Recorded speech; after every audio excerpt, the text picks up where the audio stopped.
Good morning. और हम अपना मोमेंट ऑफ इनर्शिया वाला काम आगे बढ़ाते हैं, उसी काम को आगे कंटिन्यू करेंगे। कल एक होमवर्क में दिया था मैंने, एक होलो पाइप का परपेंडिकुलर एक्सिस के अबाउट निकालना। किया क्या? वो एलिमेंट भी मैंने लिख के दिया था कि भाई ये एलिमेंट मानो। बताओ हुआ कि नहीं हुआ? सॉरी, अरे आप लोग जवाब नहीं देते हो, मैं पूछता रहता हूं तो। सर नहीं हुआ सर, मेरे से तो नहीं हुआ, कोई बात नहीं। देखो ढंग से सीख लो, लेकिन अब कैसे करना था कैसे नहीं। मैं बार बार आपको कह रहा हूं कि मोमेंट ऑफ इनर्शिया वाले टॉपिक में मैं एक्सप्रेशन डेराइव करने पे जोर दे रहा हूं, बिकॉज जहां तक जेई एडवांस की बात है तो आपको ये काम बहुत अच्छे से आना चाहिए। ये हम एक कोई भी एक पाइप बना रहे हैं जिसकी कुछ थिकनेस होगी।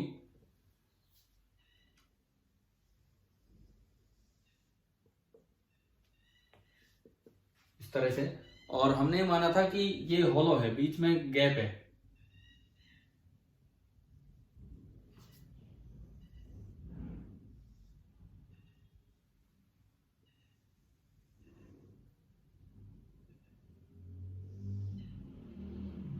और इसकी लेंथ ली थी L। ये पूरे में मटेरियल भरा हुआ है, बीच में होलो है। इनर रेडियस कितना लिया था? R1 है ना, एंड आउटर रेडियस था R2। एक्सिस, एक्सिस कौन सा माना था? कहां से पास हो रहा था हमारा एक्सिस? मिडल से। बीच से और इसके परपेंडिकुलर। ये इस तरह का एक एक्सिस दिया था कि भाई इस एक्सिस के अबाउट इसको घुमाया जा रहा है, ये इससे बाहर आएगा वो अंदर जाएगा। देखो मोमेंट ऑफ इनर्शिया कैलकुलेट करना इसीलिए जरूरी है कि जब रोटेशन पढ़ेंगे तो इनको घुमाया जाएगा किसी एक्सिस के अबाउट, वहां आपको इक्वेशंस लिखने में जरूरत पड़ेगी। तो हमने एक एलिमेंट कल आपको लेके दिखाया था कि भाई घर से जब आप ट्राई करें तो यहां से एक्स डिस्टेंस दूर जाएं और मैंने कहा था यहां एक एनुलर रिंग बनेगी इस तरह की। लेकिन थोड़ा सा और आगे जाना होगा, एलिमेंट जब भी मानते हैं ऐसा करना पड़ेगा। ये आपका एलिमेंट बना, ये पतली सी एक रिंग बनी जिसकी थिकनेस है dx। बीच में तो मटेरियल बीच में नहीं है, बाहर तो है, बाहर की साइड है, पीछे की साइड है, बीच में से होल होगी इस तरह की। तो जो हमारा एलिमेंट बना, जो भी हम एलिमेंट यहां लेके चल रहे हैं, एलिमेंट आपका है एन्युलर रिंग। अब इनर रेडियस और आउटर रेडियस तो इस एन्युलर रिंग के भी वही है जो पूरे पाइप के हैं, है ना? दिख रहे हैं ना आपको? आप ये बताओ, मास वॉल्यूम में बटा है कि मास एरिया में बटा है? जिस तरह से मास डिवाइड हो रहे हैं, मास सरफेस पे है कि मास बल्क में है?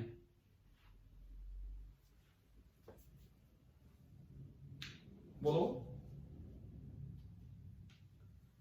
देखो ना, होल सरफेस पे है। क्या ये पाइप के केवल सरफेस सरफेस पे मास है, उसके अंदर भरा हुआ है?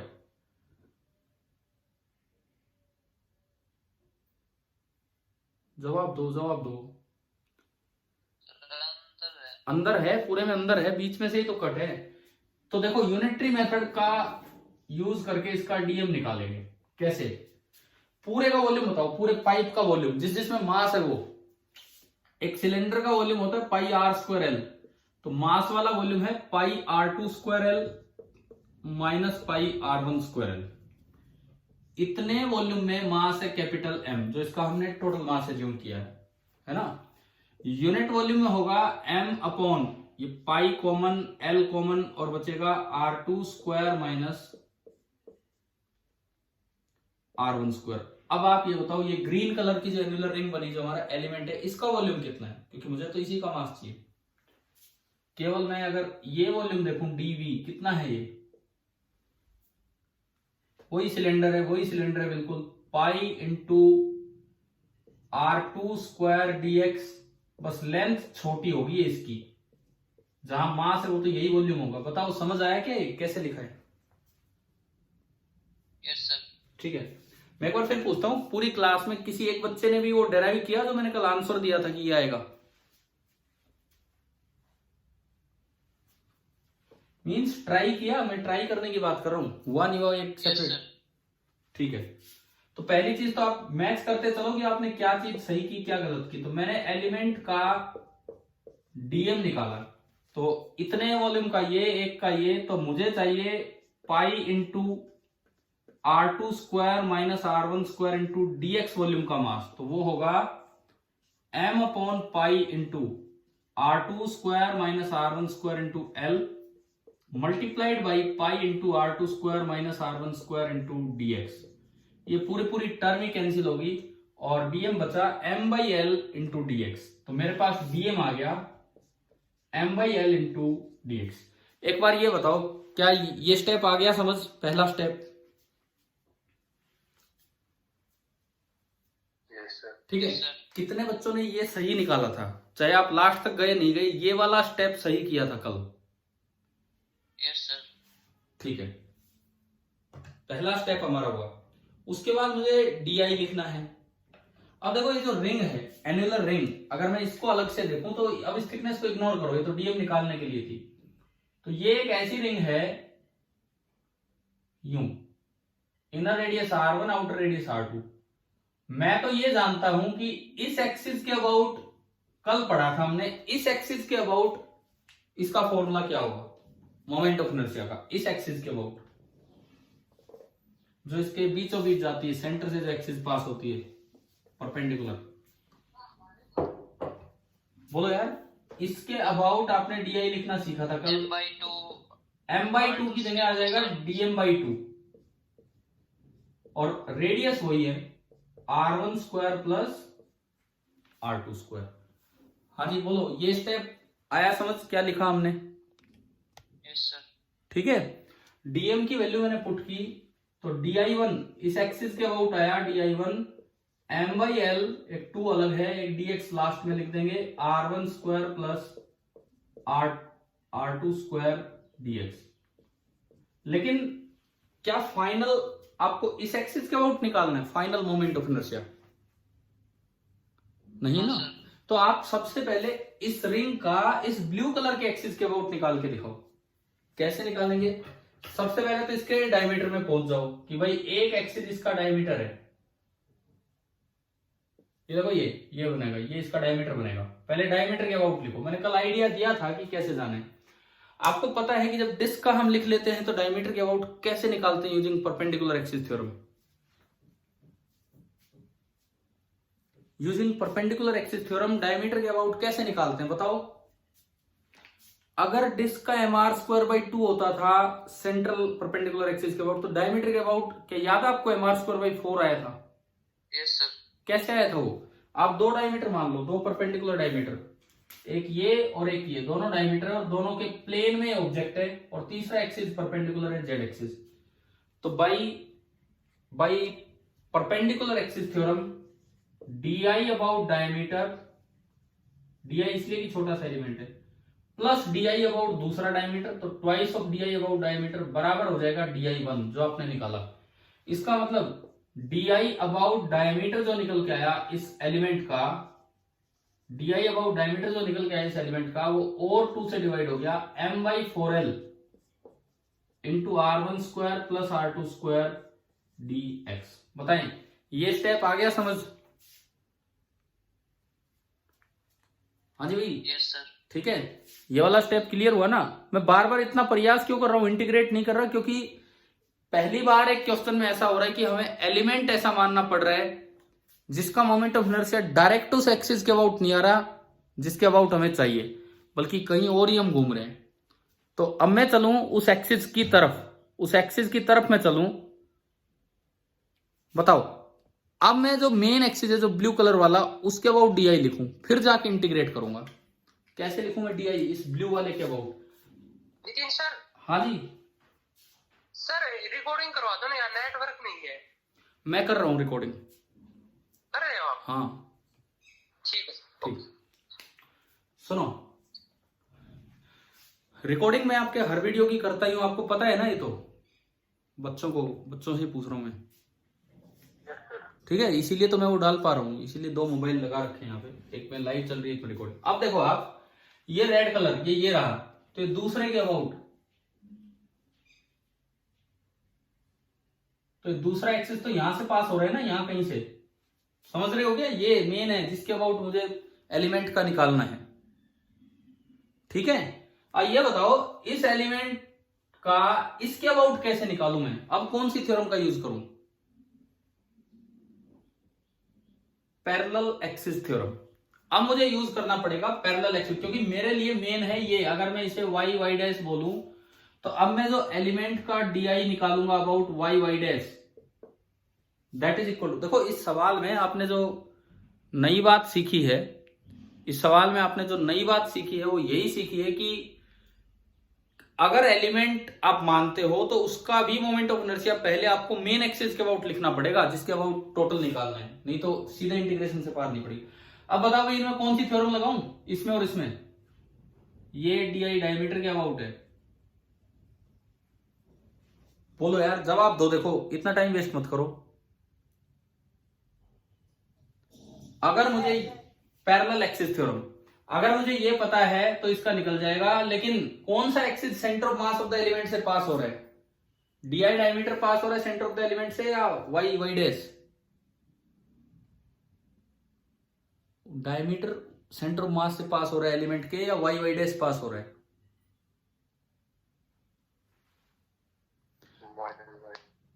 दोबारा सुनो, डायमीटर एलिमेंट के सेंटर ऑफ मास से पास हो रहा है, वाई वाई डैश एलिमेंट के सेंटर ऑफ मास से पास हो रहा है?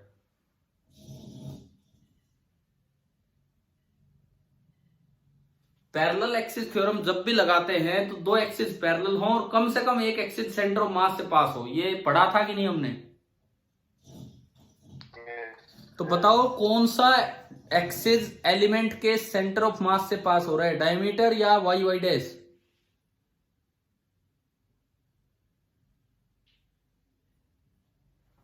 जवाब दो इसका, तब मैं आगे बढ़ूंगा।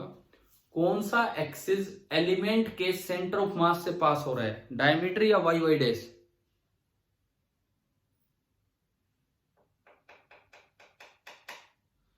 क्या हो गया, जवाब दो। मैं सवाल रिपीट कर रहा हूं, जवाब नहीं दे रहे हो।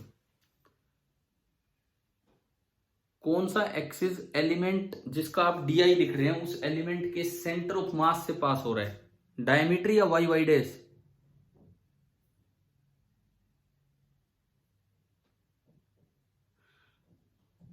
अच्छा विवेक, कोई तो बोलो, कोई तो बच्चा बताए मुझे, जवाब दे। पूजा आप बताओ।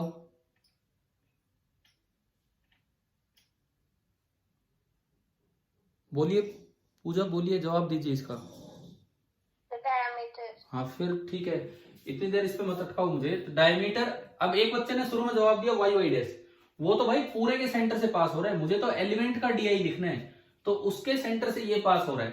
तो ये वाला एक्सिस तो हुआ सेंटर ऑफ मास वाला एक्सिस, ये वाला एक्सिस हुआ साइड वाला एक्सिस।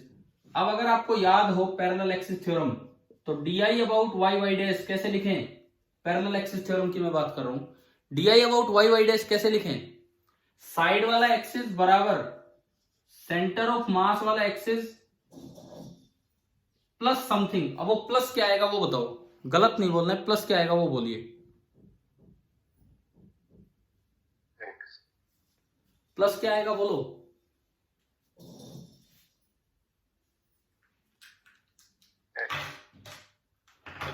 पता नहीं नेटवर्क नहीं आ रहा क्या, आवाज तो आ ही नहीं पा रही मेरे पास। प्लस क्या आएगा बोलिए।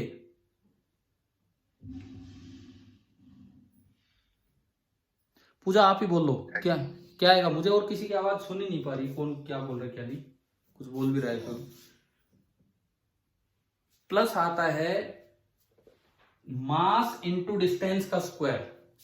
यस और नो बोलो। पैरेलल एक्सिस थ्योरम लगानी आती है हमें? Yes sir. तो प्लस मास इंटू डिस्टेंस का स्क्वायर। पूजा बोलिए कि क्या आएगा इसमें, बोलिए आगे क्या लिखूं मैं यहाँ पे, एम लिखूं कि डीएम लिखूं, ये बताओ पहले तो। सर आपका इनर रेड दिखा रहा है। ठीक है कोई बात नहीं, कोई बात नहीं, हो सकता है हमारा नेटवर्क कैसे यार हो। यहां बोले एम लिखें कि डीएम लिखें? डीएम। डीएम। और इंटू डिस्टेंस का स्क्वायर। डिस्टेंस कितनी इन दोनों एक्सिस के बीच की? Sir x. एक्स। तो देखिए अब जाके मैं इंटीग्रेशन वाली जगह पहुंचा हूं। अब मेरा D about Y Y dash पूरा हुआ है। D about diameter that was m/4l r1 square plus r2 square into dx plus DM आपका था वो रहा ऊपर m/l इंटू dx और इंटू ये है x square m/l x square dx। अब एक बार जब आप एलिमेंट का मोमेंट ऑफ इनर्शिया उस एक्सिस के अबाउट लिख चुके हो जिसके अबाउट आपको टोटल ऑब्जेक्ट का मोमेंट ऑफ इनर्शिया निकालना है, तब जाके आप इंटीग्रेट करेंगे। तो इस सवाल में नया काम जो था वो ये था। क्या समझ आया कि नहीं आया? अभी तक इससे पिछले जितने भी क्वेश्चंस थे सब में हम सीधा डीआई लिखते और इंटीग्रेट करते। इसमें ये एक्स्ट्रा काम। हाँ जी बोलो, कुछ कह रहे हो तो ठीक है। अब सुनो, अब करना है इंटीग्रेशन। अब मैं इसको हटा देता हूं। अब मुझे इंटीग्रेशन करना है। तो मैंने इसको इंटीग्रेट किया तो ये हो गया I about Y Y dash. अच्छा एक्स की लिमिट बताओगे इसको देखते हुए? एक्स की लिमिट ये यहां से और यहां तक पहुंचाना है और यहां से एक्स शुरू किया, तो एक्स की इनिशियल वैल्यू कितनी?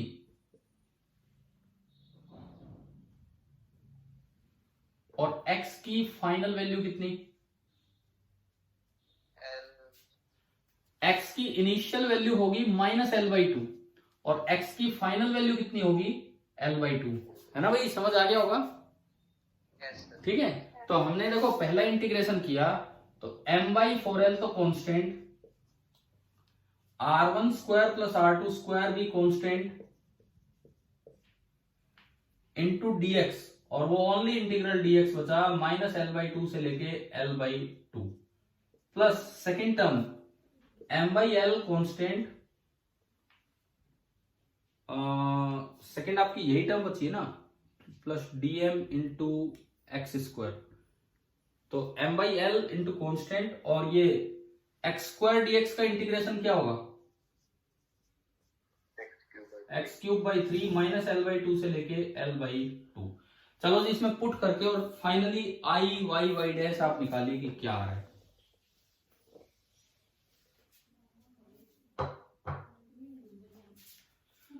आई about Y Y dash, first term m/4l into r1 square plus r2 square.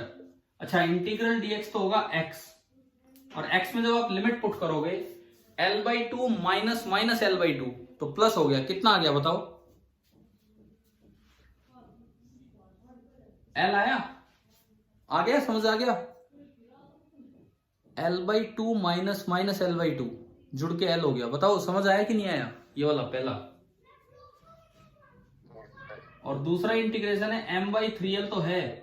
अच्छा x का क्यूब, तो l/2 का क्यूब तो हो गया l³/8 माइनस l³/8, तो l³/8 प्लस l³/8 ये बना l³/4।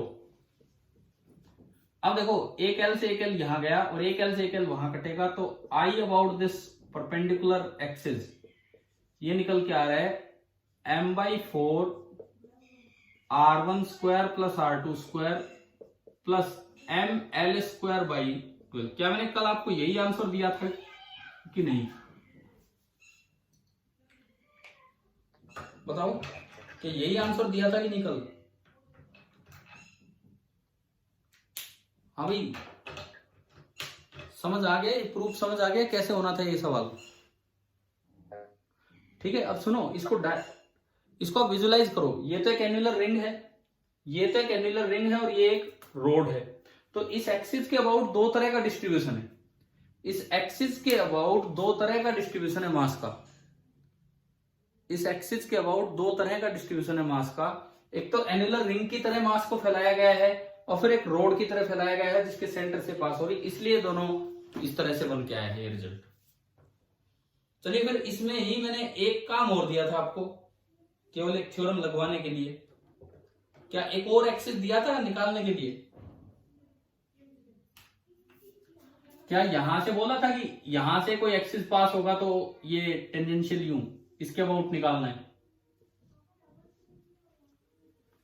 बोलो जवाब दो। क्या इस वाले एक्सिस के अबाउट बोला था मैंने? ये जो एक्सिस मैंने यहां बनाया, ठीक है, इसको मैं क्या नाम दूं, जेड नाम दे देता हूं। वैसे तो उसके पैरेलल ये मैंने जेड नाम दिया। अब देखो, अब आपको एलिमेंट मानने की जरूरत नहीं है। अगर आप वाई वाई डैश के अबाउट निकाल चुके हो तो अब इन दोनों को देखिए, बस वाई वाई डैश और जेड वाले को, दोनों पैरेलल हैं, दोनों पैरेलल हैं, ठीक है, और एक एक्सिस पूरे ऑब्जेक्ट के सेंटर ऑफ मास से पास हो रहा है।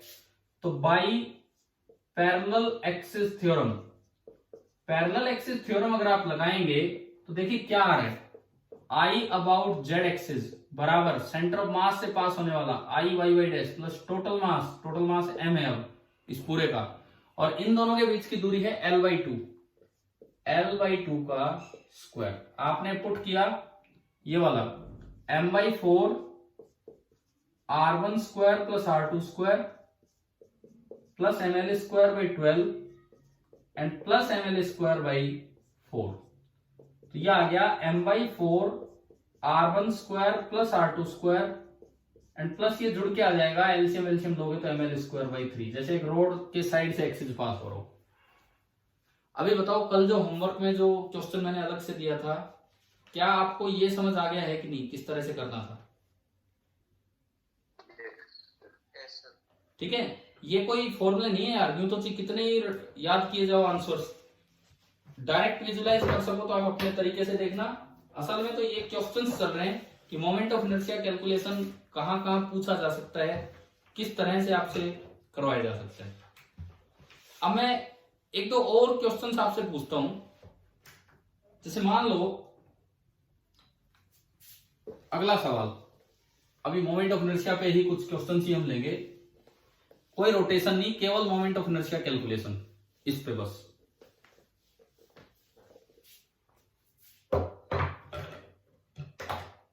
जैसे मान लो एक डिस्क आ जाए, लेकिन डिस्क पूरी नहीं है,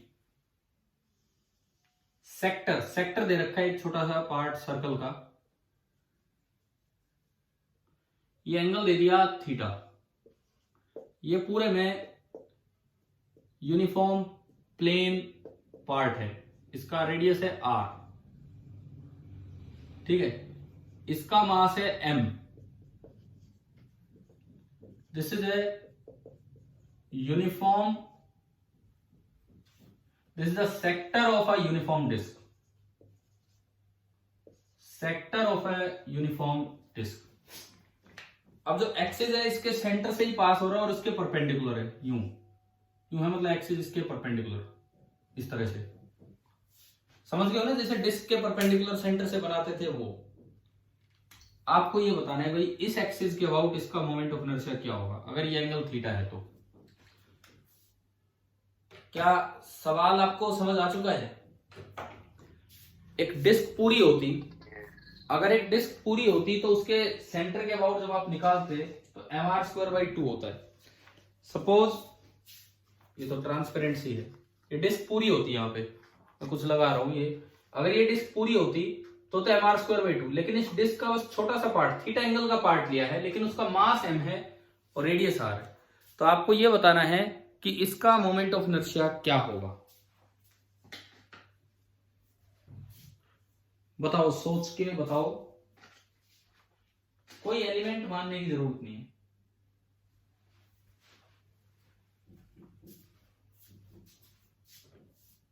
बिल्कुल भी एलिमेंट कंसीडर करने की कोई जरूरत ही नहीं है।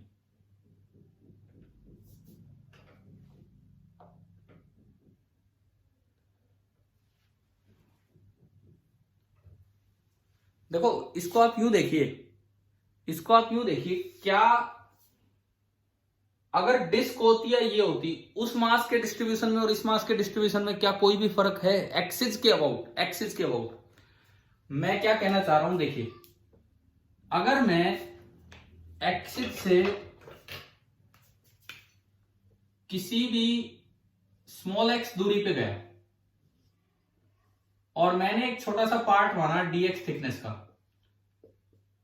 सपोज इसका मास है dm, मैं इसका मास dm मान रहा हूं, तो चाहे मैं इस dm मास को यहां रखूं और चाहे मैं इस dm मास को पूरे में फैला लूं, क्या एक्सिस से उसकी दूरी चेंज हुई है?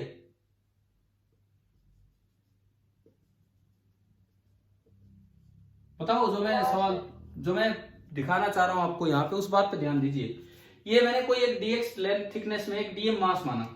अगर मैं इस dm मास को, मेरे पास ऐसी ही क्षमता होती कि मैं dm मास को यूं फैला देता, तो क्या उस dm मास की एक्सिस से डिस्टेंस चेंज होती क्या? जरा सी भी नहीं होती। और चाहे मैं उसे फोल्ड कर देता, तब भी वो कितनी दूर रहना था? एक्स की दूरी पे रहना था, है ना? तो बेटर होगा कि आप इसको यूं यूनिफॉर्मली यूं फैलाए हुए मान लीजिए कि भाई ये एक डिस्क की तरह बन गया, ठीक है। ये इस तरह से मैंने डीएम मास पूरे में फैला दिया और ये यूं बटा हुआ है। क्लियर है? अब देखो, अभी मैं आपको यहीं पे कंफ्यूज भी करूंगा एक क्वेश्चन पूछ के। ऐसे ही अगला जो आप एलिमेंट मानेंगे, अगला एलिमेंट, उसका मास डीएम ही होगा या कुछ ज्यादा होगा? उसका मास डीएम ही होगा या कुछ ज्यादा होगा? बताओ, क्या यहां से यहां लेंथ ज्यादा है या कम है पिछले के मुकाबले? भाई ज्यादा है तो इसका मास थोड़ा ज्यादा होगा, परंतु जब आप यूं फैलाएंगे यूनिफॉर्मली, तो ये ज्यादा लेंथ में फैलना है, पिछला कम लेंथ में फैला, ये ज्यादा लेंथ में फैलना है। ऐसे आप डिस्ट्रीब्यूट करेंगे ना, तो पूरा का पूरा मास यूनिफॉर्मली बढ़ जाएगा और एक डिस्क बन जाएगी।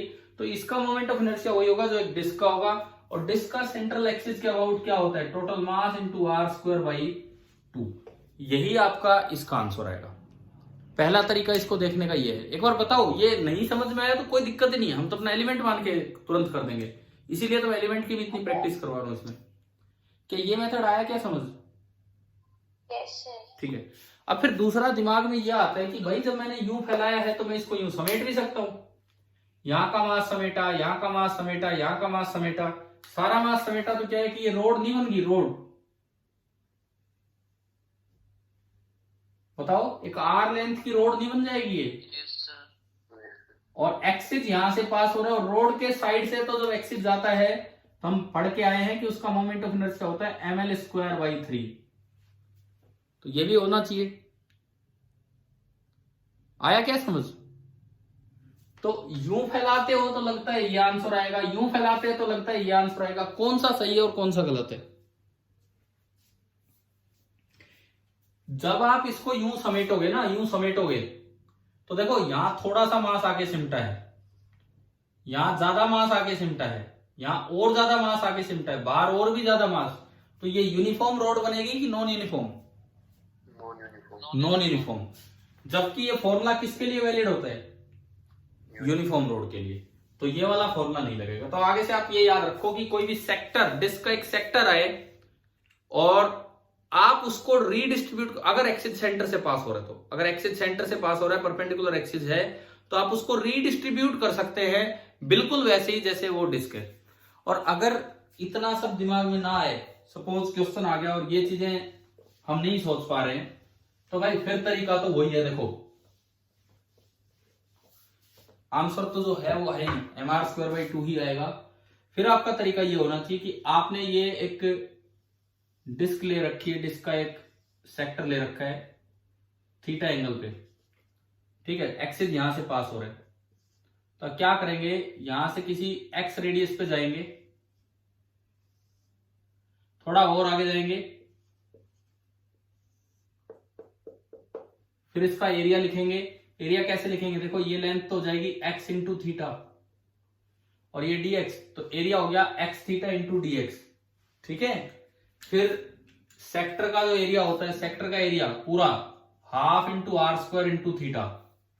ये तो आता होगा ना, ये कैसे लिखते हैं हम? हाफ r² थीटा पूरे 2 का πr², पूरे 2 का πr², तो थीटा का कितना, इस तरह से। तो अब देखो हाफ r² थीटा का मास है m, यूनिट एरिया का मास होगा m/r² थीटा, 2 ऊपर गया, मुझे इतने एरिया का चाहिए x थीटा इंटू dx, तो x theta into dx area का मास होगा 2m/r² theta into x theta into dx। Theta से थीटा गया, ये आया, ये x और भी, हाँ ठीक है। तो dm आ गया मेरे पास 2m/r² इंटू x dx। ये मेरे पास एक डीएम आ चुका है, ठीक है। अब ये सारा का सारा डीएम मास बराबर दूरी पे है, एक्सिस से बराबर दूरी पे। कितनी दूर है? x। तो इस dm मास का जो मोमेंट ऑफ इनर्शिया होगा di, मैं लिखूं तो आना चाहिए dm इंटू एक्स स्क्वायर। देखो अब तो di बराबर आया dm 2m by R square into X square, और एक x ये रहा तो x क्यूब dx। अब कर दो इंटीग्रेट, तो 2m बाई आर स्क्वायर तो बाहर आया, और x क्यूब का इंटीग्रेशन होगा x रेस्ट पावर 4/4, और x की इनिशियल वैल्यू यहाँ 0 है, और बिल्कुल लास्ट पे पहुंचेंगे तो x की फाइनल वैल्यू होगी r। समझ में आया? ठीक है, ये देखो एक 2 से 2 गया तो ये बचा m बाई 2 आर स्क्वायर, और जब लिमिट पुट होंगी 0 से r तो r रेस्ट पावर 4 बचेगा, एक r स्क्वायर से r स्क्वायर भी गया तो आंसर आ गया mr स्क्वायर बाई 2। बताओ समझ में आया कैसे एलिमेंट मान के किया हमने? तो कई बार क्या होता है, क्वेश्चन आए आप लॉजिक लगाएं, जैसे पिछला आपने लॉजिक लगाया अभी, उसमें आपको टाइम ज्यादा लग सकता है, क्योंकि उसमें कोई बच्चा सोच जाए यार यूं समेटे तो क्या होगा, यूं करे तो क्या होगा, तो उसमें टाइम ज्यादा लग सकता है। तो ऐसे केस में ना आप एलिमेंट, इसीलिए तो बार बार एलिमेंट की प्रैक्टिस कर रहे हैं, एलिमेंट मानो और उससे देखो कितनी जल्दी हो गए, फटाफट हम गए और ये आंसर आ गया। बताओ ये वाला सवाल आया समझ में? ठीक है। अब अगली चीज कि मोमेंट ऑफ इनर्शिया हमने सिंपल ऑब्जेक्ट्स इनके तो निकाल लिए, और क्या होता है कि कई बार नॉन यूनिफॉर्म आएगा, क्योंकि अभी तक हमने यूनिफॉर्म चीजें ली हैं। जब मैंने सेंटर मास निकलवाया तो क्या नॉन यूनिफॉर्म का निकालना सिखाया था? फिर रोड ली, पहले यूनिफॉर्म रोड ली, फिर नॉन यूनिफॉर्म रोड ली, ऐसे डिस्क में गए, है ना? ध्यान होगा। ठीक है, तो यहाँ बहुत ज्यादा टाइम हम उसमें नहीं लगा रहे, मैं एक डिस्क ले लेता हूं नॉन यूनिफॉर्म डेंसिटी की, रोड का आप खुद कर पाएंगे। देखिए अब हम ये सीखें कि moment of inertia of non uniform object. Moment of inertia of non uniform object. Non uniform object में हम एक डिस्क लेके चलेंगे,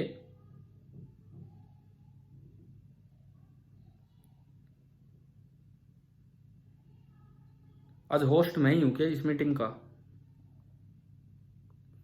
मैं ही एंट्री दे रहा हूं आपको बार बार। देखिए moment of inertia of a non uniform object, जैसे मान लो एक बड़ा सिंपल सा केस लेते हैं कि आपको एक डिस्क दी गई है, और ये जो डिस्क है किसी भी r रेडियस दूर, इसके पूरी रेडियस तो कैपिटल R है, लेकिन इसकी वेरिएबल मास डेंसिटी है। लेट आपको ये दिया गया है कि जो सरफेस मास डेंसिटी है sigma, that is some constant into r, where k is a constant, k कोई एक कांस्टेंट है, पॉजिटिव कांस्टेंट। तो सिग्मा जो है वो r के साथ चेंज हो रहा है। तो बताओ ये यूनिफॉर्म डिस्क है कि नॉन यूनिफॉर्म है? Non uniform. और मैं एक्सिस लेता हूं बिल्कुल इसके बीचों बीच, यहां से पास हो रहा है परपेंडिकुलर एक्सिस, है ना? इसके अबाउट मुझे बताना है इसका मोमेंट ऑफ इनर्शिया क्या होगा। समझ आ गया सवाल क्या है? क्वेश्चन है ये, कोई फॉर्मूला नहीं चल रहे। अब एलिमेंट मानना उतना ही जरूरी है जैसे आपने यूनिफॉर्म डिस्क में माना, बस यूनिटरी मेथड नहीं लगेगा मास निकालने के लिए, थोड़ा इन्हीं बातों का ध्यान रखना है। एलिमेंट मानना तो उतना ही जरूरी है। मैं आपको टाइम दूं क्या कुछ, अगर आप अटेम्प्ट कर रहे हो तो?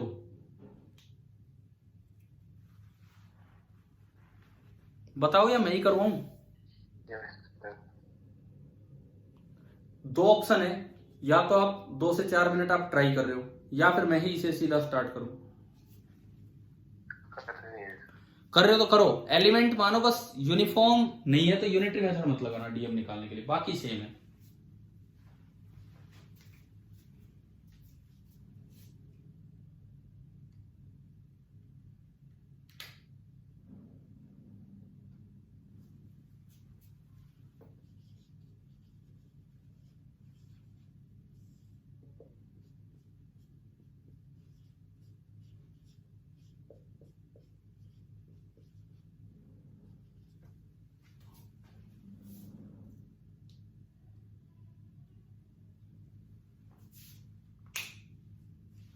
ये इसका आंसर आना चाहिए। अब कोई बच्चा सोचे आर स्क्वायर आता है मोमेंट ऑफ इनर्शिया में, तो आर 5 कहां से आ गया? तो बदले में भाई के भी है, उसके भी कुछ डायमेंशन होंगे, तो इसलिए आ रहा होगा। कीजिए, मैंने आपको आंसर दिया, पूरे 5 मिनट लीजिए, लेकिन ढंग से अटेम्प्ट कीजिए कि ये क्या है।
आया क्या? किसी स्टूडेंट का आंसर आया है?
बोलो यार, कुछ बन पा रहा है कि नहीं? नहीं तो फिर मैं करवाता हूं ना।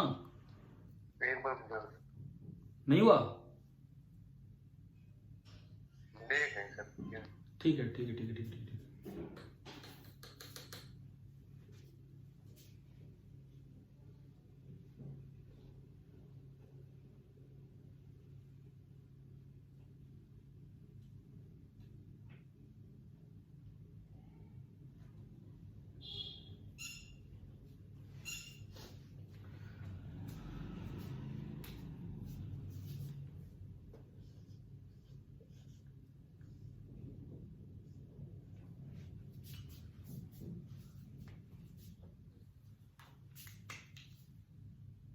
आ गया सर।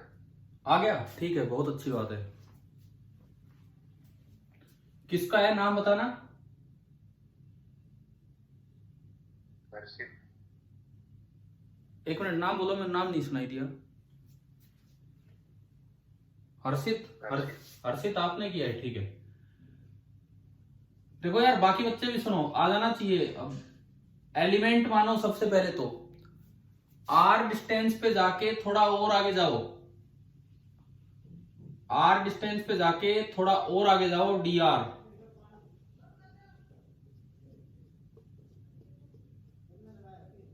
ये आप थोड़ा और आगे गए, डी आर आगे। अब ये जो बनेगा, इसका एरिया आपने लिखा डी ए। आपको याद होगा, कई बार हम एरिया लिख चुके हैं। इसका एरिया कितना है? इसको कट करके लिखा तो 2 pi R D R. 2 pi R, तो एक साइड की लेंथ और डी आर ब्रेड्थ, अप्रोक्सीमेटली इसका एरिया ये है। इसके बाद यूनिटरी मेथड नहीं लगाना, कभी कर दो पाई आर स्क्वायर का एम इतने का, ये ना नॉन यूनिफॉर्म है ये। उससे आप लिखो डीएम, यहां जो सिग्मा है आप उसको लिख सकते हैं DM upon D A. It means जो डीएम बनेगा that will be sigma into D A. अब आर डिस्टेंस पे सिग्मा दे रखा है के आर, तो जो डीएम बनेगा दैट विल बी के आर इंटू डी ए, और डी ए ये लिखा हमारा 2 पाई आर डी आर। तो अल्टीमेटली मेरे पास डीएम आ गया, जिसकी सबसे ज्यादा रिक्वायरमेंट है आगे बढ़ने के लिए, 2 पाई के R square D R, D M आ गया। अब डीएम आने के बाद अब मुझे केवल इस एलिमेंट का डीआई लिखना है। अच्छा, इस एलिमेंट के लिए भी एक्सिस तो सेंट्रल एक्सिस है, और ये एलिमेंट एक रिंग है। एक रिंग का क्या होता है, एक रिंग का DI about it's central axis क्या होता है, एम आर स्क्वायर होता है ना। तो हमने क्या किया, एम मतलब डीएम, और इसका रेडियस कितना है, इस रिंग का रेडियस कितना है जो एलिमेंट हमने माना है, छोटा आर की बड़ा आर, छोटा आर स्मॉल आर। तो आपने डीएम लिखा 2 पाई के आर स्क्वायर डी आर और इनटू आर स्क्वायर। तो जो डीआई बना, डीआई वो बना 2 पाई के R raised power 4 D R. कोई सोचे मास नहीं आया, तो वो के में अपने आप इन्वॉल्व है, के मास डेंसिटी के साथ है, सरफेस मास डेंसिटी।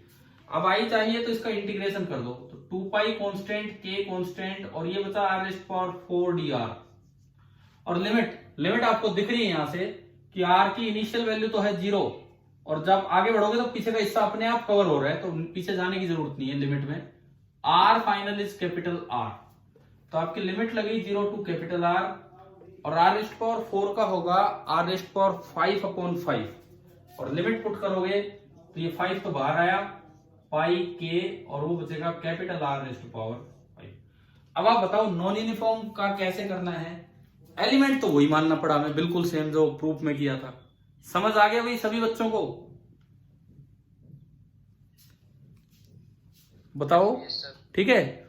और भी किसी का अपने आप ही आ गया था क्या आंसर, जैसे हर्षित ने तो बताया कि सोल्व हो गया था, और किसी का आया था कि नहीं आया था।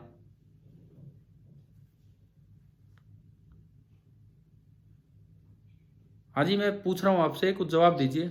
और किसी बच्चे का भी आंसर आया था कि नहीं आया था। चलो कोई नहीं, कोई बात नहीं, अभी समझ आ गया कैसे करना था। ठीक है, एक और सवाल देता हूं नॉन यूनिफॉर्म पे। मैं ऑप्शंस के साथ दूंगा इस बार।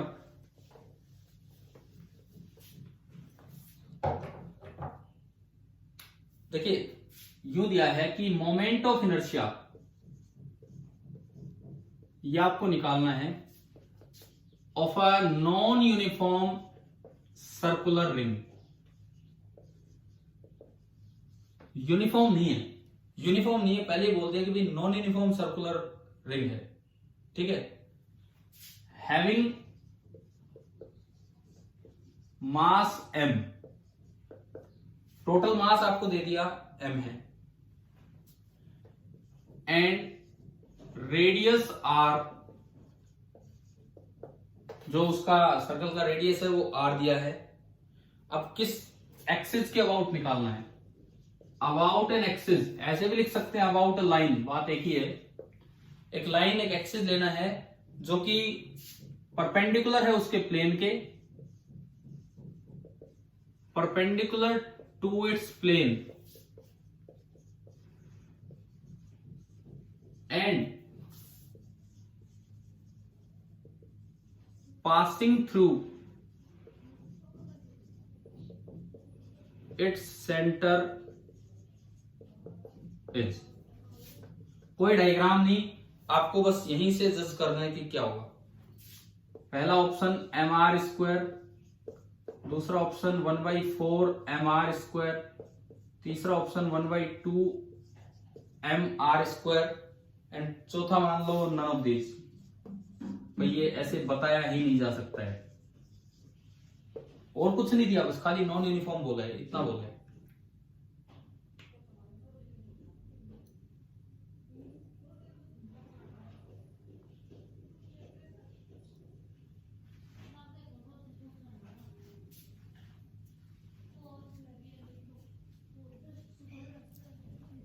कर रहे हो ना, मैं आपका वेट ही करता हूँ, ये बीच में टाइम देने का मतलब यही है।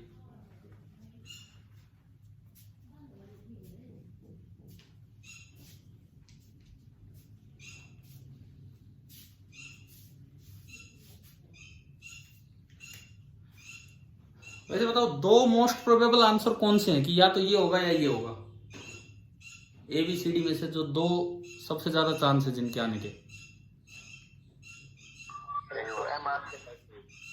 या तो A या फिर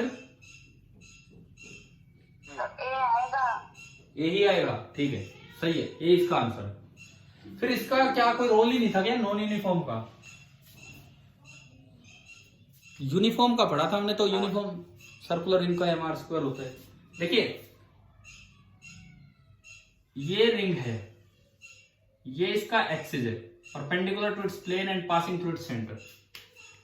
कहीं पे मास ज्यादा भर रखा है, कहीं मास थोड़ा हल्का कर दिया, कहीं पे मास फिर ज्यादा भर दिया, फिर हल्का कर दिया, मतलब एक नॉन यूनिफॉर्म सी रिंग है। क्या कहीं भी आप DM मास मान लो, कहीं भी, मतलब जहां मन करे वहां एक छोटा सा मास DM मानो। जब आपने रिंग वाला प्रूफ किया था ना, रिंग वाला प्रूफ किया था, तो I बना था integral DM into R²। R तो कांस्टेंट था, बाहर आ गया था, और अंदर ओनली इंटीग्रल DM बचा था।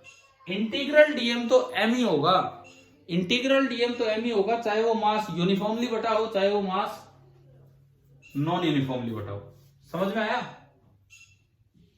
ठीक है, चाहे वैसे देख लो, चाहे वैसे देख लो कि भाई पूरा मास बराबर दूरी पे फैला है, तो क्यों ना उसको समेट के एक जगह पॉइंट मास बना दिया जाए, बात तो एक ही है। ठीक है, तो खाली नॉन यूनिफॉर्म आने से घबराना नहीं है, इस तरह से भी सोल्व हो जाएगा। बताइए समझ आ गया ये वाला सवाल? क्लियर है सभी बच्चों को? ठीक है, अब मान लो ये सवाल ये होता, नॉन यूनिफॉर्म पूरी सर्कुलर नहीं है, सेमी सर्कुलर रिंग है, तो बताओ क्या आंसर होता? MR²/2।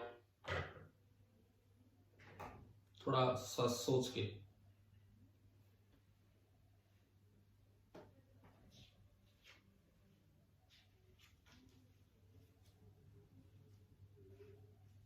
थोड़ा सा आराम से सोच समझ के जवाब दीजिए।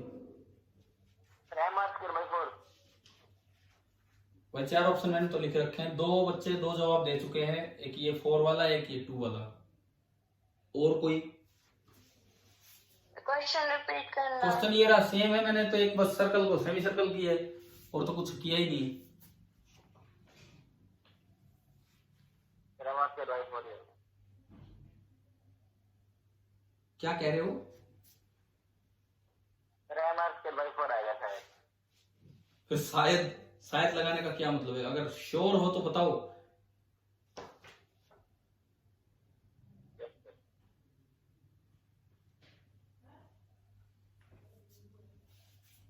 देखो मैंने अभी बताया, चाहे मास यूनिफॉर्मली बटाओ चाहे नॉन यूनिफॉर्मली बटाओ, रिंग में जो डेरिवेशन होता है वैसे ही इसमें होगा सेमी सर्कल में। ये सेमी सर्कल है, पूरे का मास दिया है M, पूरे का मास M है, M/2 नहीं है।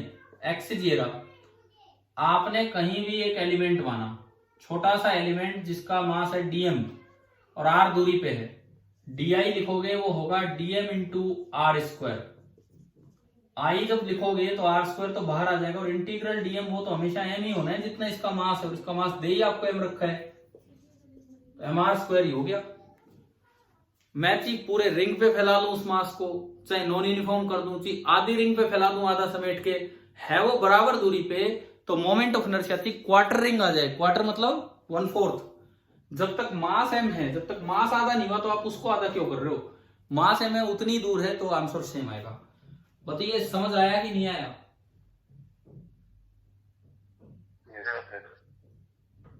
क्लियर है ना?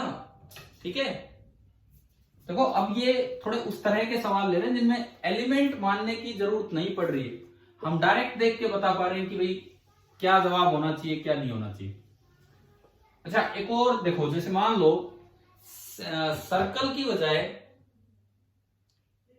या यूं कहें डिस्क की बजाय एक इलिप्टिकल डिस्क बना दी, इलिप्टिकल डिस्क। रिंग नहीं, मैं डिस्क की बात कर रहा हूं, ये भरा हुआ है। ये एक इलिप्टिकल यूनिफॉर्म डिस्क है, ठीक है। दिस इज इलिप्टिकल डिस्क जो कि यूनिफॉर्म है, लेकिन मास इसका दिया गया है आपको कैपिटल एम। अच्छा, साथ में दो चीजें और दे दी, semi major axis and semi minor axis. Semi major axis A है, पता होगा ना, ये होता है सेमी मेजर एक्सिस, और सेमी माइनर एक्सिस है बी। देखो हमें ये दिए गए। अब आपको ये बताना है कि इसका जो आई होगा, पहला ऑप्शन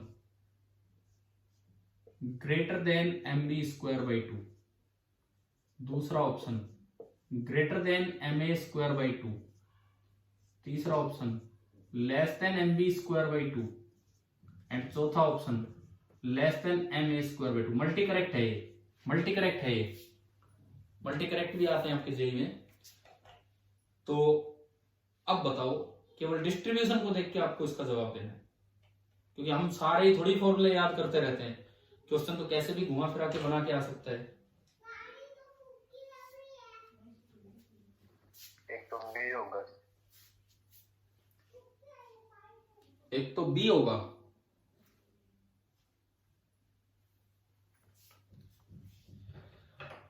एक्सिस ये है, मैं एक बार एक्सिस बोलना भूल गया, यहाँ पे ये एक्सिस है, ये इसके परपेंडिकुलर और सेंटर से पास हो रहा है, इस एक्सिस के अबाउट आई लिख रहे हैं।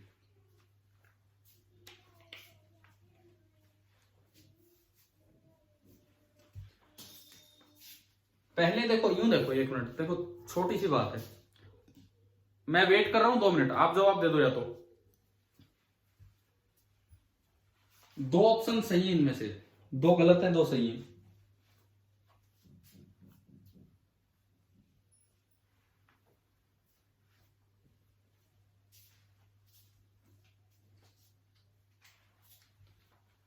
भाई ए और सी में से एक होगा, और बी और डी में से एक होगा, ये तो दिख ही रहा है जिस तरह के ऑप्शन दिए हैं, तो ये आपको बताना है।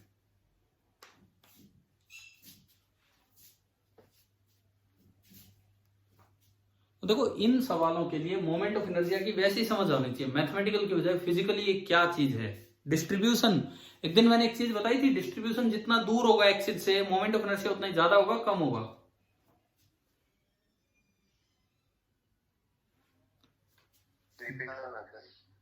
क्या मैंने एक चीज मैं कह रहा हूं, डिस्ट्रीब्यूशन जितना दूर होगा एक्सिस से, मोमेंट ऑफ इनर्शिया उतना ज्यादा होगा या कम होगा। मास का डिस्ट्रीब्यूशन जितना दूर होगा एक्सिस से, मोमेंट ऑफ इनर्शिया उतना ज्यादा होगा या उतना कम होगा। बताया था ना, ये कंपैरिजन भी दिया था, ज्यादा होगा, ठीक है। अब देखो कैसे देखना है, सुनो, इसका moment of inertia M B square by two कब होता, बी छोटा है ए बड़ा है, ये तो आप समझते हो, semi major semi minor, B छोटा है ए बड़ा है। इसका moment of inertia M B square by two तब होता जब ये सारा का सारा मास बी रेडियस में फैला होता। तो अगर ये सारा एम मास बी रेडियस तक में फैला होता तो ये सर्कल बनता, ये डिस्क बनती। अभी जो फिलहाल डिस्क है, इससे दूर तक मास गया एक्सिस से या इससे पास आ गया, अभी जो प्रेजेंट अरेंजमेंट है उसमें दूर गया ना। तो अगर ये यहीं तक रह पाता तो इसका मोमेंट ऑफ इनर्शिया होता M B square by two, disc है ये, disc M B square by two. लेकिन अब ये गया इससे दूर, अब ये गया इससे दूर, यानी कि जो इसका आई होगा वो इससे ज्यादा होगा। समझ में आ रहा है, लेस लगा दिया मैंने, जो आई होगा वो इससे ज्यादा होगा। ये बात आ गई क्या समझ, ठीक है। फिर बात आती कि M A square by two कब होता, जब ये सारा का सारा मास ए रेडियस के डिस्क में फैला होता। ये सारा का सारा मास अगर ए रेडियस की डिस्क में फैला होता इतने में, तो ये होता है M A square by two. अभी जो प्रेजेंट डिस्ट्रीब्यूशन है वो इससे पास है कि इससे दूर है, पास हो गया ना, इधर तो दूर गया नहीं और इधर वाला पास आ गया। पास है तो ma² से कम होगा कि ज्यादा होगा? आई कम। तो ऐसे केस में अब देखो मेरे पास एग्जैक्ट फॉर्मूला नहीं है, हो सकता है होगा कोई फॉर्मूला, हम नहीं निकाल रहे भाई, लेकिन सवाल इस तरह से बन के आया कि लॉजिकल थिंकिंग के ऊपर। अब बताओ क्या ये समझ में आ गया आपको कैसे देखा हमने? ठीक है, तो कौन कौन से ऑप्शन सही है? mb² से तो ज्यादा है, यानी कि ये तो गलत हो गया, और ma² से कम है, यानी कि ये गलत हो गया। और आपके जेई में मल्टी करेक्ट भी आते हैं, जेई एडवांस में, तो पूरा प्रैक्टिस होनी चाहिए इन चीजों की यार, कैसा कहां तक देखना है। बताओ ये आ गया समझ ये वाला सवाल? Yes sir. ठीक है, चलिए एक और सवाल देता हूं।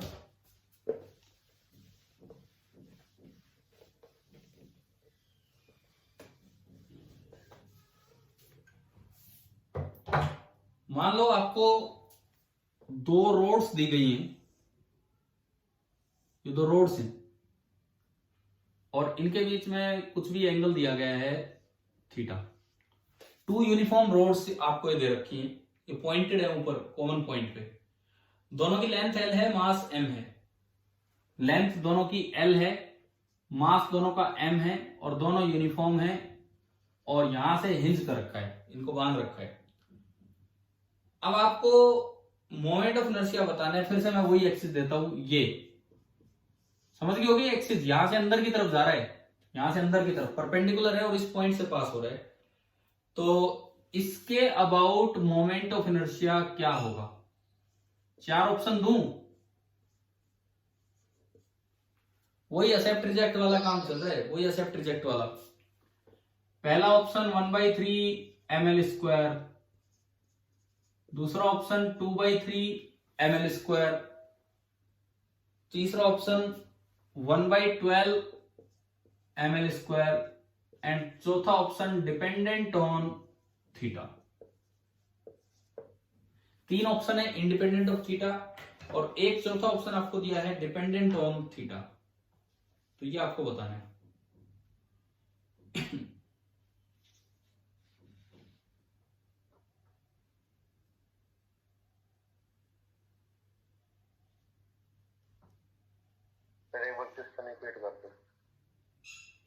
रिपीटेड पार्ट में फिर दोबारा चलो बता देता हूं। एक दो रोड्स हैं, दो रोड्स हैं, एक का लेंथ L है, दूसरे की लेंथ भी L है, इसका मास M है, इसका भी मास M है। ये मान लो जैसे दो रोड्स में दिखाऊंगा आपको, मैंने ये दो रोड ले ली, दिख रहा है क्या ऐसे या नहीं नजर आ रहा? और इनके बीच का एंगल है थीटा, और एक एक्सिस यूं है, इसके प्लेन के परपेंडिकुलर है और यहां से पास हो रहा है। तो आपको बताना है कि इस एक्सिस के अबाउट मोमेंट ऑफ इनर्शिया कितना होगा इस सिस्टम का, ये आपको बताना है।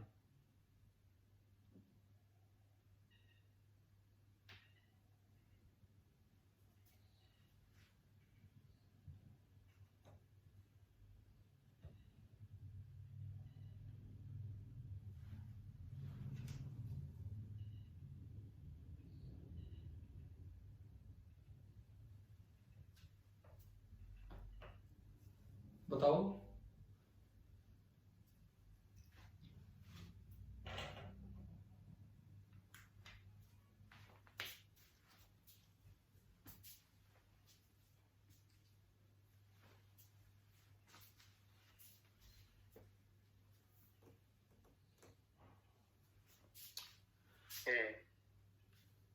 फिर से बोलना कौन सा आंसर?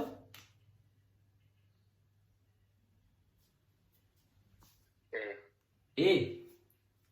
एक बच्चे ने ए आंसर दिया, और कोई?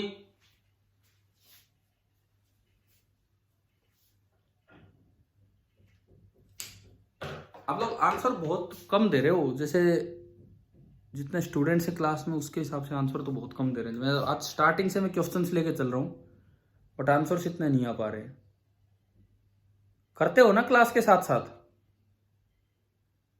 Yes sir. ठीक है।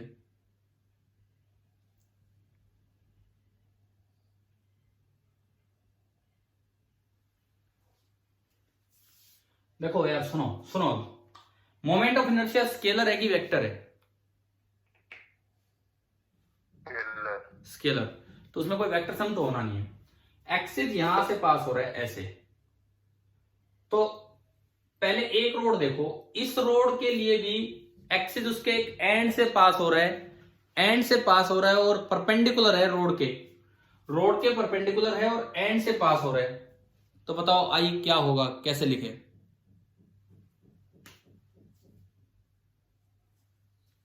एंड से पास हो रहा है और परपेंडिकुलर है रोड के, तो क्या फॉर्मूला था? ml²/12 की ml²/3?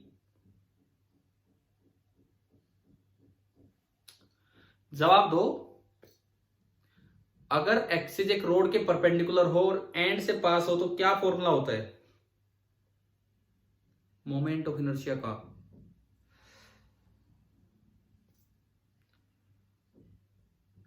अगर बोलो ml²/3, तो पहली रोड का इस एक्सिस के अबाउट हो जाएगा ml²/3, दूसरी रोड भी तो ऐसी है सेम, तो प्लस उसका भी हो जाएगा ml²/3।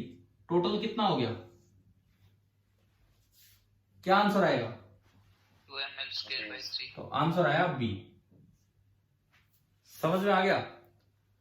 अब देखो, सवालों को रट के नहीं जाने। आप मान लो ये करके गए हो क्लास में, ठीक है, और एग्जाम में डायग्राम यही आ जाए और क्वेश्चन इस तरह से लिखा जाए, ऑप्शन भी वही आ गए सपोज, ये तो ये क्लियर हो गया। मैं अगर पूछूं आप सभी से तो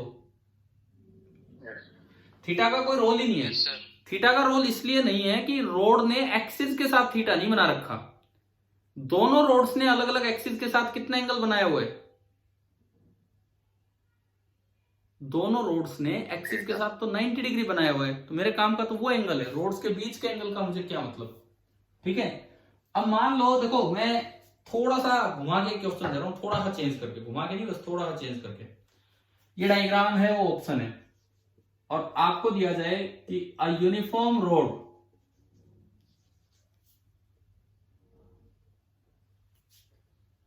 ऑफ मास m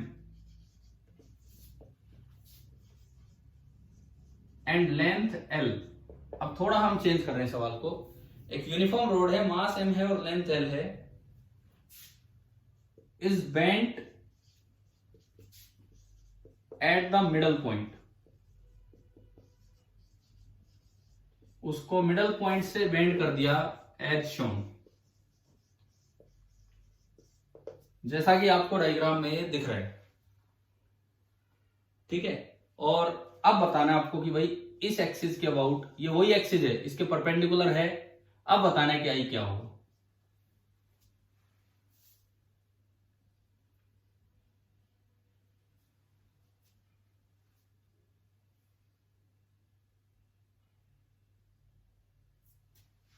बताओ इसके अबाउट बताओ।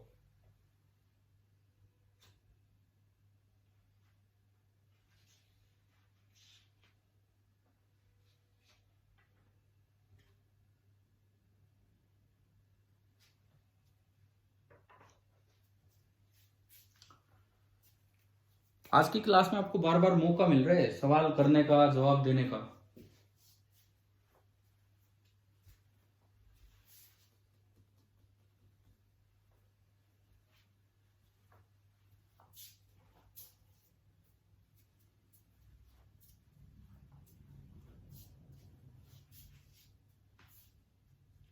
कुछ चेंज तो कुछ है ही नहीं, चेंज तो कुछ है ही नहीं।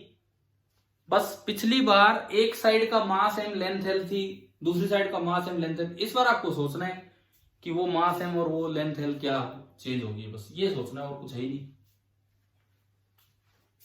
इस बार बताओ इधर का मास कितना? m/2। इधर का भी m/2। लेंथ इधर की कितनी? l/2। तो फिर आंसर दो ना, जब इतना समझ आ रहा है तो आंसर देना चाहिए।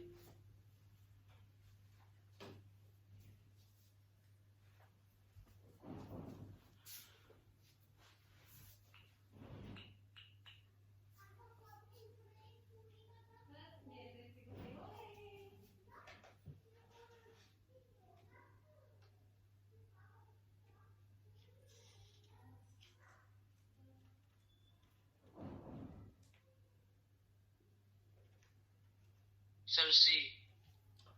हाँ बिल्कुल सही।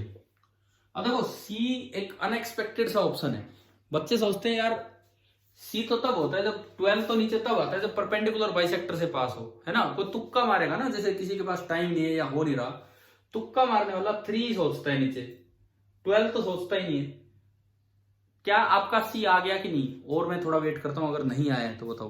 यस सर, आ गया सर। देखिए पहली रोड का वही, क्योंकि एक्सिस से 90 डिग्री पे है ये रोड, दूसरी रोड भी वही, तो 2 टाइम्स हो जाएगा एक का, और एक का होगा ml²/24 मैंने फॉर्मूला तो वही लगाया है, ठीक है ना। ml²/3 एक रोड का, और इंटू 2 पिछली बार आंसर आया था ना 2/3 ml², उसमें m की जगह तो m/2 रख दो और l की जगह l/2। ये देखो एक 2 से एक 2 गया, ml²/2 का स्क्वायर 4 इंटू 3 आपका 12। तो कई बार यूं अनएक्सपेक्टेड आंसर आते हैं, 12 बाई चांस फैक्टर बन रहे, लेकिन वही इसका आंसर होगा। तो बताओ मोमेंट ऑफ इनर्शिया की बिना एलिमेंट माने इस तरह की जजमेंट समझ में आ रही है कि जो पिछले 4-5 सवालों में हमने किए हैं? Yes sir. ठीक है, क्योंकि क्वेश्चन हर बार वैसा ही थोड़ी आएगा कि एलिमेंट मान के आपसे सोल्व करवाए। पूरे चांसेस हैं उस तरह का सवाल आने का भी, लेकिन चांस ये भी है कि जेईई मेंस लेवल पे इस तरह की भी चीजें आ जाए कि जिनमें आपको इतना भी सोल्व ना करना पड़े और डायरेक्ट आप ये कर पाए। एक और क्वेश्चन पूछूं, करोगे ट्राई? बताओ अभी इस कैटेगरी का ही, जिसमें एलिमेंट नहीं मानना, इस कैटेगरी का करोगे एक और सवाल? बताओ, नहीं तो फिर आगे बढ़े हम। Yes sir. चलो तो ठीक है, अब ये करके आप दिखाएंगे। अगला सवाल, एक डब्लू फॉर्म में 4 रोड्स हैं, डब्लू की फॉर्म में 4 रोड्स हैं, इस तरह से अरेंज कर दी, ठीक है। और यहां से एक्सिस पास हो रहा है, समझ गए एक्सिस कैसे पास हो रहा है? अंदर की तरफ। अब मैं इस सवाल को यूं भी बोल सकता हूं कि हर एक रोड का मास एम है, लेंथ एल है, या सेम क्वेश्चन ऐसे बोल दूं कि एक 4l लेंथ की रोड ली और 4m मास की रोड ली और उसको ऐसे बांट दिया, तो क्या एल और एम बन गए कि नहीं? Yes sir. या फिर सवाल में बोला जाए एल लेंथ की रोड ली और एम मास की, तो फिर ये l/4 और m/4। तो मैं 2 बार नहीं करवाऊंगा ये काम, मैं एक ही बार बता रहा हूं, जैसे पिछला सवाल मैंने 2 बार करवाया था, ठीक है। अब मान लो कि पूरी रोड जो थी, पूरी रोड वो 4l लेंथ की थी और 4m मास की थी, और उसके इस तरह से बंटवारा कर दिया, ये बंटवारा कर दिया, और ये किस तरह से है, ये एंगल भी 90 डिग्री है और यहां ये एंगल भी 90 डिग्री। अभी बताओ अरेंजमेंट आ गया समझ में? एक्सिस भी आ गया आपको समझ में? ओ से पास हो रहा, मतलब ये इस पॉइंट से पास हो रहा है और परपेंडिकुलर है इस प्लेन के, इसके पूरे प्लेन के ही परपेंडिकुलर है। तो आपको आई लिखना है, आई ऑफ द अरेंजमेंट क्या होगा? 4 ऑप्शन देता हूं मैं आपको, ml²/3, दूसरा option 10/3 ml², third option ml²/12 and fourth option ml²/24। ये आपको 4 ऑप्शंस दिए गए हैं यहां पे, आराम से ट्राई कीजिए, आराम से।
कर रहे हो ना ट्राई?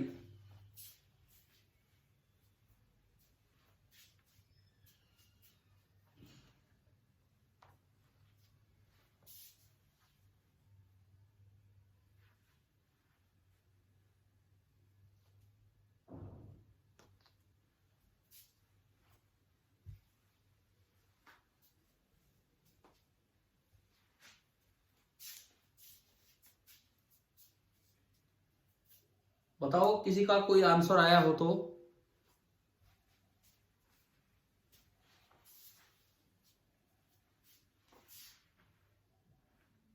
No sir. क्यों भाई, ऐसा क्यों हो रहा है? आंसर तो आने चाहिए।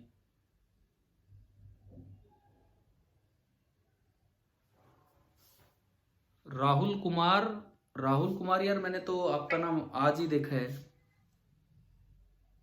राहुल कुमार जी जवाब देंगे एक बार? Sir 10/3 ml²। हाँ ठीक है, बिल्कुल सही है। एक बार मैं जिस बच्चे से पूछ रहा हूँ बोलेंगे वो? राहुल कुमार।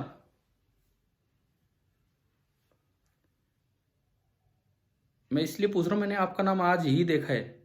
क्या आप हैं क्या इस सेक्शन में?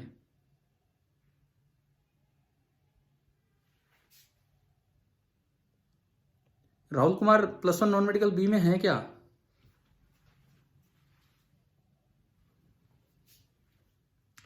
चलो कोई बात नहीं, छोड़ो। अब इधर देखो, इधर देखिए आप, बिल्कुल सही है ये। और किसी का आया है ये बताओ, थ्योरम्स का यूज हुआ कि नहीं हुआ? थ्योरम्स का।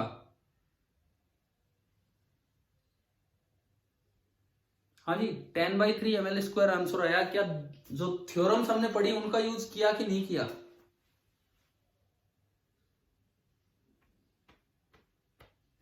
बताएंगे?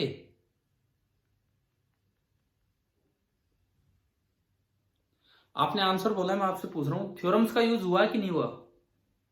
हाँ सर। फिर कैसे हुआ? बिना थ्योरम के कैसे आया आंसर?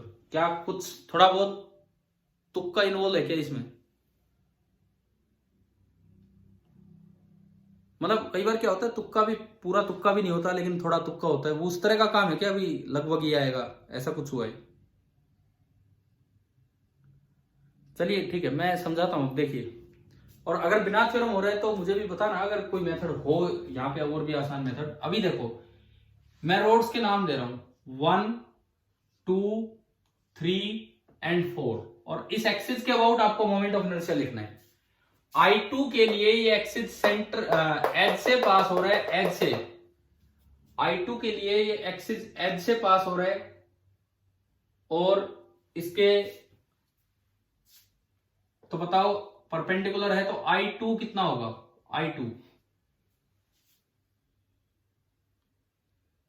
I2 कितना होगा?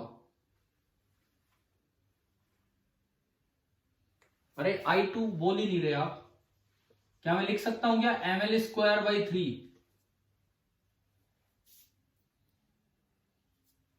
Yes sir. ठीक है। सिमिलरली I3 क्या होगा? I3 ml²/3।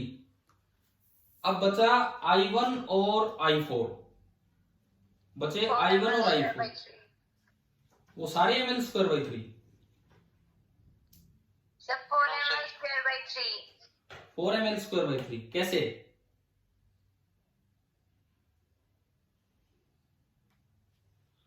फोर ml²/3 कैसे? वो मुझे I1 चाहिए, मुझे I1 चाहिए, तब बात बनेगा। उतना ही I4 हो जाएगा, फिर तो मैं कर ही दूंगा। I1 कैसे लिखूं अब ये बताओ? उस एक्सिस के अबाउट I1 कैसे लिखे? उस एक्सिस के अबाउट, वो एक्सिस तो यहां पास ही नहीं हो रहा। एक तरीका सुनो, I1 का इस एक्सिस के अबाउट कितना होगा, जो यहां से पास हो रहा है और इसके परपेंडिकुलर है, इसके अबाउट कितना होगा? बोलो। ml²/3 होगा कि नहीं I1 का इस एक्सिस के अबाउट? Yes sir. और ये एक्सिस इसके पैरेलल है, दोनों के बीच का गैप कितना है? L। एल। तो अगर इसके अबाउट ml²/3 है इस रोड का, तो इसके अबाउट कैसे निकालूं? बोलिए। Parallel. Parallel axis theorem, ml²/3 plus m into l², ये बता रहे हो। पैरेलल एक्सिस थ्योरम कब लगती है? जब दो एक्सिस पैरेलल हो, लेकिन कम से कम एक एक्सिस कहां से पास हो? सेंटर ऑफ मास से। मैं इस पे लगा रहा हूं, इस पे। क्या ये एक्सिस उसके सेंटर ऑफ मास से, या ये एक्सिस उसके सेंटर ऑफ मास से पास हो रहा है क्या I1 के? फिर कैसे लगा सकते हैं बताओ? समझ में आ रहा है क्या गड़बड़ हो जाती है? Yes sir. ठीक है ना, ये गलतियां नहीं करनी। तो आप सेंट्रल एक्सिस के अबाउट आओ। सेंट्रल एक्सिस जो इसके सेंटर से पास होगा I1। अरे ये मत कह देना भाई ये पास हो रहा है सेंटर से, वो तो पूरे सिस्टम के सेंटर से है। मैं तो I1 लिख रहा हूं, केवल I1 लिख रहा हूं। देखो ये सुनो, ये सेंटर से पास हो रहा है, इसके अबाउट कितना होगा I1 का? 1 का मोमेंट ऑफ इनर्शिया। इसके अबाउट कितना होगा? इसके अबाउट बोलो यार, एक रोड के परपेंडिकुलर बाइसेक्टर के अबाउट कितना मोमेंट ऑफ इनर्शिया होता है? भाई जवाब दो। देखो आज का आखिरी सवाल चल रहा है, आज का आखिरी क्वेश्चन। अब तो कुछ जोश आ जाना चाहिए, लास्ट क्वेश्चन है ना। एक रोड का अपने सेंटर मास के अबाउट कितना होता है मोमेंट ऑफ इनर्शिया?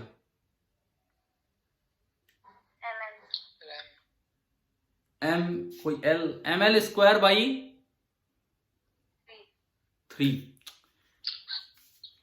ऐसा लो, ये क्वेश्चन लो होमवर्क में। मैंने लगभग आपको बता दिया कि किस तरह से जाना है, लगभग। ये क्वेश्चन आप लेंगे होमवर्क में। एक तो आपका काम है ये। दूसरी बात, आज तो थोड़ा सा ढंग से करना है ट्राई, फॉर्मूला वगैरह अच्छे से याद करके, थ्योरम्स लगा के, कंडीशंस का ध्यान रखें। यूनिक इन दोनों में लगा दिया जबकि कोई पास ही नहीं हो रहा वहां से। दूसरी बात कि आज जैसे दो रोड ली, कभी थीटा एंगल पे लिया, कभी कुछ, थीटा का यूज हुआ किसी भी सवाल में? थीटा का यूज नहीं हुआ ना। लेकिन अगर मान लो एक्सिस यूं है, एक्सिस यूं दिया गया है, रोड के परपेंडिकुलर नहीं है, और ये रोड यूं दे रखी है आपको, एक यूनिफॉर्म रोड है, एक्सिस के साथ इंक्लाइंड है, वो 90 डिग्री पे नहीं, एक्सिस के साथ इंक्लाइंड है कितने डिग्री पे? थीटा पे। अभी तक क्या हो रहा था, दो रोड लेते थे उनके बीच का एंगल, लेकिन एक्सिस से 90 डिग्री ना, वो नहीं, रोड ही इंक्लाइंड है थीटा एंगल पे। लेंथ ऑफ द रोड है L, mass of the road M है, और ये यूनिफॉर्म है, लेकिन एक्सिस ये है, परपेंडिकुलर नहीं है। अब आपको इस रोड का इस एक्सिस के अबाउट मोमेंट ऑफ इनर्शिया निकालना है। अब बताओ, दो क्वेश्चंस मैंने दिए मोमेंट ऑफ इनर्शिया पे, क्या समझ आ गया? क्या क्या सवाल करने हैं आपको अभी क्लास के एंड में, मतलब अपने घर से अगली क्लास के लिए। सर। दूसरी बात, एचसी वर्मा का जो काम दे रखा अपना करते रहे, जो डाउट्स हैं पूछें। अभी कल की क्लास फिनिशिंग क्लास होगी मोमेंट ऑफ इनर्शिया पे, ठीक है? ये भी हम डिस्कस करेंगे, और को डाउट होगा वो भी, प्लस कुछ और चीजें जैसे कट पोर्शन। हम पढ़ते थे सेंटर ऑफ मास में कि डिस्क के अंदर छोटी डिस्क काट दे तो सेंटर ऑफ मास कहां गया, है ना? इस तरह का काम, मतलब कल अपना ये मोमेंट ऑफ इनर्शिया वाला, केवल मोमेंट ऑफ इनर्शिया वाला काम फिनिश करें, ताकि हम फिर रोटेशन की मैकेनिक्स स्टार्ट कर सकें, जिसमें पहले काइनेमेटिक्स देन फिर डायनेमिक्स। ठीक है भाई, चलिए आगे अब कल मिलते हैं। कल का टाइम क्या होगा? वैसे तो शाम का ही होगा, नहीं तो आपको बता दिया जाएगा। ठीक है, थैंक यू।